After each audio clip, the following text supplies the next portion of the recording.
Welcome friends, welcome to India சமையல். இன்னைக்கு வீடியோவில் குட்டீஸ்க்கு பிடிச்ச மாதிரி பொட்டேட்டோ சீஸ் பால்ஸ் ஈஸியாக சுலபமான முறையில் எப்படி பண்ணலாம்னு சொல்லி பார்க்கலாம். நம்ம சேனலில் போடுற வீடியோ உங்களுக்கு பிடிச்சிருந்துச்சுன்னா சப்ஸ்கிரைப் பண்ணி வச்சுக்கோங்க. இப்போ ஒரு மிக்சிங் பவுலில் நான் 3 உருளைக்கிழங்கை நல்லா பாயில் பண்ணி எடுத்து வச்சுருக்கேன். உருளைக்கிழங்கை இந்த மாதிரி நல்லா மசிச்சு விட்டுக்கோங்க. நல்லா சாஃப்டாக இருக்கணும். இது 3 உருளைக்கிழங்கு கிட்டத்தட்ட 1/4 கிலோ உருளைக்கிழங்கு அளவுக்கு இருக்கும். இந்த மாதிரி நைஸாக நம்ம மசிச்சுக்கிறலாம். பிரெட் கிராம்ஸ் 2 டீஸ்பூன் அளவுக்கு சேர்த்துக்கிறலாம். மிளகாத்தூள் 1/2 டீஸ்பூன் அளவுக்கு சேர்த்துக்கோங்க. மிளகுத்தூள் 1/2 டீஸ்பூன் அளவுக்கு சேர்த்துக்கிறலாம். உப்பு தேவையான அளவு 1/4 டீஸ்பூன் அளவுக்கு சேர்த்துக்கோங்க. மல்லித்தலையை கொஞ்சமாக பொடி பொடியாக கட் பண்ணி சேர்த்துக்கோங்க. இப்போ சேர்த்துட்டு நல்லா கலந்து விட்டுக்கிறலாம்.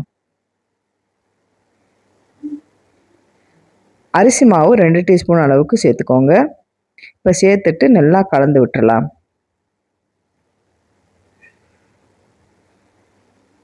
இந்த அளவுக்கு நல்லா கலந்து எடுத்து வச்சுக்கோங்க. இப்போ வேறொரு பவுலில் 2 டீஸ்பூன் அளவுக்கு கார்ன்ஃப்ளவர் மாவு சேர்த்துக்கிறலாம். 2 டீஸ்பூன் அளவுக்கு மைதா மாவு சேர்த்துக்கோங்க. இப்போ இந்த மைதா மாவுக்கும் கார்ன்ஃப்ளவர் மாவுக்கு தேவையான அளவு மட்டும் உப்பு சேர்த்துக்கோங்க. 1/4 டீஸ்பூன் அளவுக்கு சேர்த்துக்கிட்டா போதும். இப்போ மாவு நல்லா கலந்து விட்டுக்கிறலாம். கொஞ்சம் கொஞ்சமாக தண்ணி சேர்த்து இந்த அளவுக்கு நல்லா சாஃப்டாக கலந்து எடுத்து வச்சுக்கோங்க. ரொம்பையும் தண்ணியாக இருக்கக்கூடாது. இந்த பதத்துக்கு இருந்தால் போதும். இது அப்படியே இருக்கட்டும். பிரெட் கிராம்ஸும் ரெடியாக எடுத்து வச்சுக்கோங்க. நம்மக்கிட்ட பிரெட் கிராம்ஸ் இல்லைன்னா பிரெட் வாங்கி மிக்சியில் இந்த மாதிரி நைஸாக அரைச்சி எடுத்துக்கிட்டிங்கனாலும் வீட்டிலையே நம்ம தயார் பண்ணிக்கிறலாம். இப்போ பார்த்திங்கன்னா எல்லாமே ரெடியாக இருக்குது. இப்போ உருளைக்கிழங்கு மாவை கொஞ்சமாக எடுத்துக்கோங்க. நான் சீஸை குட்டி குட்டி பீஸாக இந்த மாதிரி கட் பண்ணி எடுத்து வச்சுருக்கேன். நீங்கள் எந்த ஷேப் வேணும்னாலும் சீஸ் எடுத்து வச்சுக்கிறலாம். கொஞ்சம் அதிகமாகவே சேர்த்துக்கோங்க, நல்லாயிருக்கும். இப்போ கொஞ்சமாக உருளைக்கிழங்கு மாவு எடுத்து இந்த மாதிரி கையில் தட்டையாக அந்த மாதிரி தட்டிக்கிறலாம். ரவுண்டு ஷேப்புக்கு நல்லா தட்டிக்கோங்க. அப்போ தான் நம்ம சீஸ் வைக்கிறதுக்கு கரெக்டாக இருக்கும். சீஸ் கொஞ்சம் அதிகமாகவே வச்சுக்கோங்க.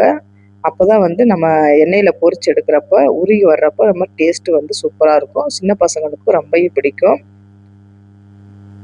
இப்போ நல்லா இந்த மாதிரி உருட்டிக்கிறலாம். உருட்டிட்டு நல்லா ரவுண்டு ஷேப்புக்கு செஞ்சு எடுத்து வச்சுக்கோங்க. அந்த சீஸ் வெளியே வராமல் இந்த மாதிரி எல்லா உருண்டைகளையும் நம்ம செஞ்சு எடுத்து வச்சிடலாம். இப்போ பார்த்தீங்கன்னா உருண்டைகள்லாம் ரெடியாக இருக்குது. இப்போ நம்ம மேலே கோட்டிங் மட்டும் போட போகிறோம். இப்போ மைதா மாவு கார்ன்ஃப்ளவர் மாவு நம்ம கலந்து எடுத்து வச்சுருக்கோம் பார்த்தீங்களா, அதில் உருண்டையை சேர்த்துட்டு ஸ்பூனால் இந்த மாதிரி மாவை மேலே ஊற்றிக்கோங்க. ஊற்றிட்டு ஸ்பூனாலேயே அந்த உருளைக்கிழங்கு அப்படியே எடுத்துட்டு பிரெட் கிராம்ஸ் மேலே இந்த மாதிரி அப்ளை பண்ணிடுங்க. மேலாப்பு இந்த பிரெட் கிராம்ஸ் நல்லா தூவி விட்டு நல்லா உருண்டையாக நம்ம செஞ்சு எடுத்து வச்சிடலாம். இப்போ நான் எல்லா உருண்டைகளையும் ரெடியாக எடுத்து வச்சாச்சு. இப்போ எண்ணெயில் போட்டு நம்ம பொரிச்சு எடுத்துடலாம். எண்ணெய் மீடியம் ஃப்ளேமில் வச்சுக்கோங்க, ரொம்பவும் சூடாக இருக்கக்கூடாது. இப்போ ஒவ்வொன்றா போட்டு பொரிச்சு எடுத்துடலாம். நீங்கள் ஒரு உருண்டையை போட்டுட்டு 1 செகண்டு ஆனதுக்கப்புறமா நீங்கள் இன்னொரு உருண்டையை போடுங்க. இல்லைன்னா ரெண்டுமே ஒட்டிக்கிருச்சுன்னா அந்த சீஸ் எல்லாம் வெளியே வந்துடும். நல்லா கோல்டன் ப்ரௌன் வர்ற அளவுக்கு நல்லா வேக வச்சு எடுத்துடலாம். மேலே பார்த்தீங்கன்னா நல்லா கிறிஸ்பியாகவும் இருக்கும். நம்ம கடைகளில் சாப்பிட்றது வீட்லேயே நம்ம செஞ்சு சாப்பிட்றதுக்கு நம்ம ஹெல்த்தியான ஸ்நாக்ஸு. இப்போ ரெடி ஆயிடுச்சு, நம்ம எடுத்துடலாம். இந்த மாதிரி மீதம் இருக்க உருண்டைகளையும் ஒவ்வொன்றா போட்டு பொரிச்சு எடுத்துடலாம். நல்லா கோல்டன் ப்ரௌன் வந்த பிறகு நம்ம எடுத்துடலாம். இந்த மாதிரி 2 போட்டு பொரிச்சு எடுத்துக்கோங்க. சூப்பரான பொட்டேட்டோ சீஸ் பால்ஸ் ரெடி ஆயிடுச்சு. இதை சாஸோட வச்சு சாப்பிட்றப்ப டேஸ்ட்டு சூப்பராக இருக்கும். சின்ன பசங்களுக்கெல்லாம் ரொம்பவும் பிடிக்கும். ரொம்ப ஹெல்த்தியான ஸ்நாக்ஸும் கூட. இதை நான் பிச்சு காமிக்கிறேன். எண்ணெயில் போட்டு பொரிச்சு எடுக்கிறப்ப அந்த சீஸ் எல்லாம் நல்லா மெல்ட் ஆகிட்டு வந்துடும். சூப்பராக இருக்கும். ட்ரை பண்ணி பார்த்துட்டு கமெண்ட் பண்ணுங்கள். உங்களுக்கு இந்த வீடியோ பிடிச்சிருந்துச்சுன்னா லைக் பண்ணுங்கள், ஷேர் பண்ணுங்கள், கமெண்ட் பண்ணுங்கள். உங்களை நான் வேறு வீடியோ சந்திக்கிறேன். பாய்.